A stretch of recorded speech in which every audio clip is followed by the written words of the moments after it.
À l'origine, le bibliobus était destiné aux quartiers de la ville de Genève qui ne bénéficiaient pas d'une bibliothèque.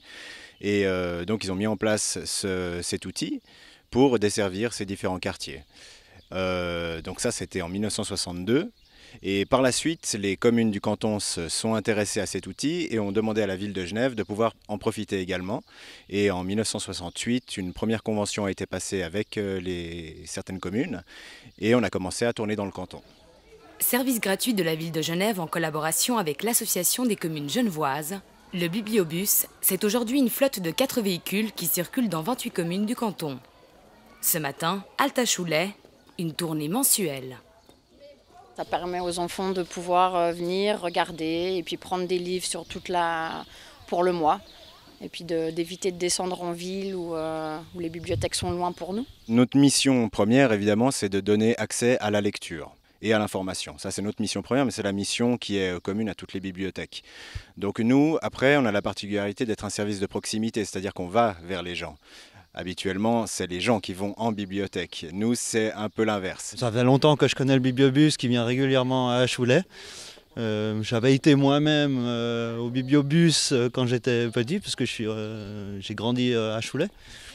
Et puis après j'ai arrêté parce que j'avais accès à d'autres bibliothèques plus tard. Et puis je me suis dit que c'était une opportunité très intéressante pour mon fils d'obtenir des livres facilement. Là, c'est entièrement pour les enfants. D'accord. Ouais, que des livres pour enfants et de temps en temps, je me prends un livre pour moi. Personnellement, je ne l'utilise pas trop. Ce sont surtout mes petites filles qui, chaque mois, viennent échanger des livres. Surtout des romans, des bandes dessinées, voilà. Majoritairement, c'est un jeune public auquel nous avons affaire. Étant donné qu'on se retrouve souvent devant des écoles, voilà, à la sortie de l'école, vous avez tous les enfants qui viennent emprunter chez nous. Donc c'est une large part de notre public, mais on doit compter également leurs parents qui fréquentent aussi, qui les accompagnent la plupart du temps. Et puis des personnes âgées aussi. Le Bibliobus est aussi un bon baromètre pour relever les particularités communales. On va dans des communes comme par exemple Grand Saconnet, qui est une commune qui est très peuplée de familles, voilà, avec des enfants. Donc là, on constate dans ces communes-là une grosse affluence. Donc c'est une commune qui est très très importante pour nous puisqu'elle génère vraiment beaucoup de prêts et voilà, là on a une certaine assise. Après, il y a d'autres communes qui sont plus petites, où les gens, évidemment, travaillant souvent à l'extérieur de la commune, s'y rendent moins. Et après, c'est un bassin de population qui est moins important, donc forcément, on a moins de monde. Mobile, adaptable à l'offre, modulable.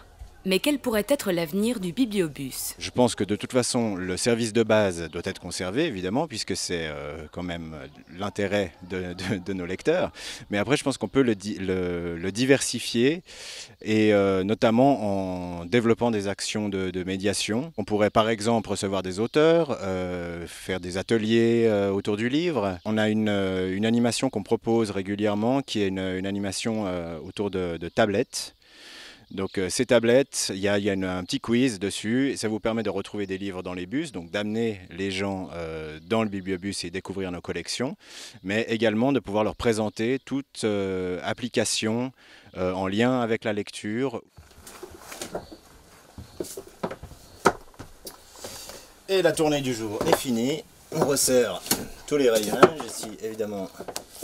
Quand vous roulez, ça bouge, et je crois que ça nous est arrivé à tous de faire tomber des parois entières parce que les livres étaient mal serrés.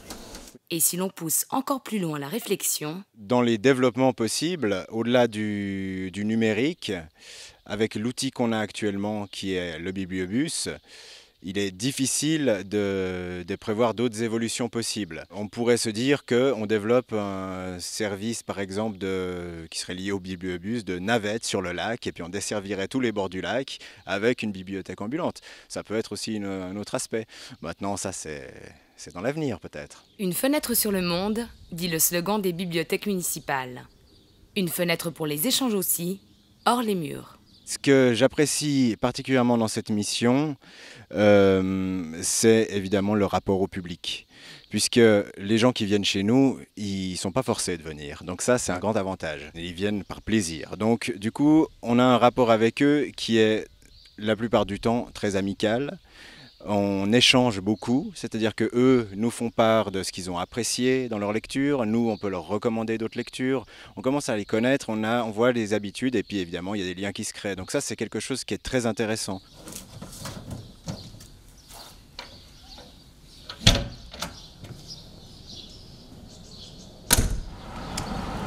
Pendant 2 heures, le bibliobus a réparti des contes, des romans d'aujourd'hui et d'hier, du polar et même des livres sur les drapeaux du monde aux Choulésiennes et Choulésiens.